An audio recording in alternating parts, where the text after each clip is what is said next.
वाढत्या वजनामुळेच मग मला PCOD डिटेक्ट झाला. 3 महिन्यांपासून माझे उपचार चालू होते. पंचकर्म आणि औषधं यांमुळेच मग माझं व्यवस्थित झालंय. माझा PCOD कमी झाला, त्यात माझं बरंच वजनही कमी झालं. वजन कमी झाल्यामुळे माझी नॅचरली प्रेग्नन्सी राहिली. मला आता सध्या 1 मुलगा 1 मुलगी आहेत.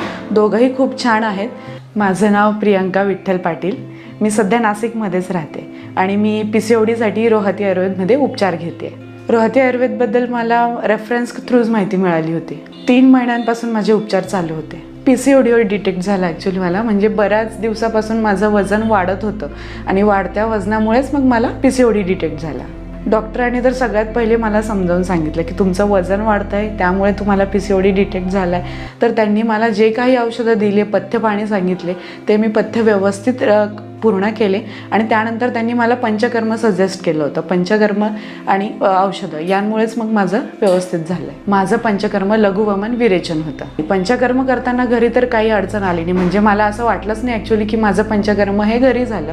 मला त्या मॅडमांनी जेवढं गाईड केलं होतं त्यानुसार व्यवस्थित माझं पंचकर्म घरीच झालं आहे. माझा PCOD कमी झाला, त्यात माझं बरंच वजनही कमी झालं. वजन कमी झाल्यामुळे माझी नॅचरली प्रेग्नन्सी राहिली आणि प्रेग्नन्सीमध्ये माझे ट्विन्स आहेत. तर आता माझे दोघंही बाळ खूप हेल्दी आहेत. मला आता सध्या 1 मुलगा 1 मुलगी आहेत. दोघंही खूप छान आहेत. तर मी याबद्दल रोहती आयुर्वेदची खूप खूप आभारी आहे.